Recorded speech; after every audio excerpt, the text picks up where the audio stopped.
আল্লাহর কাছে ক্ষমা চাও, দুনিয়াটা কিছুই না রে যুবক। ওই কবরে যাওয়ার পরে গুনাহগারের কবরের দুই পার্শ্বের মাটির চাপ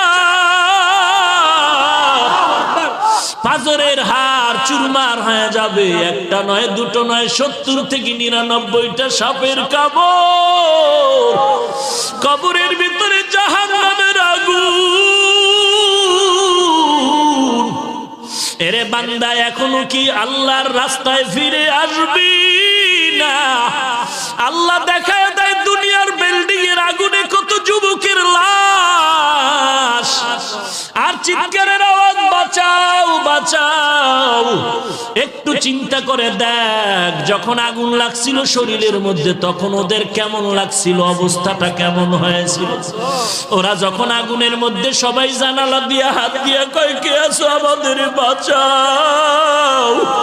আমাদের ডানে আগুন, বামে আগুন, চতুর্দিকে আগুন।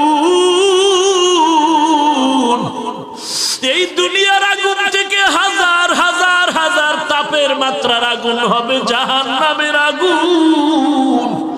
এরে যুবক, পায়ে হাত রেখে বলি, পাও দুইটা আগাইয়া দাও। আমি তোর পায়ে ধরে বলি, আর গুনাহ করিস না রে যুবক, আর গুনার পথে যাইও না। নামাজ পড়ো, পর্দা করো, মা বাবার খেদমত করো, আল্লাহ ওয়ালাদের দোয়া নিয়ে চলো। আল্লাহর কাছে ক্ষমা চাও, দুনিয়াটা কিছুই না রে যুবক। পায়ে হাত রেখে বলি, এই যে বন্যা হয়ে গেল কয়েকদিন আগে, কত মানুষ বন্যায় মরে গেল। ঢাকার শহরে গাড়ির উপরে গাছ পড়লো, গাছে আঘাতে গাড়ির মধ্যে মানুষ মরে গেল।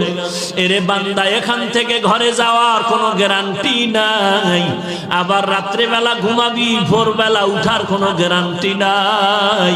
পায়ে হাত রেখে বলি, রে বাবা, তোর মতো যুবক স্কুলে পড়ে নামাজ ছাড়ে না, তুমি কেন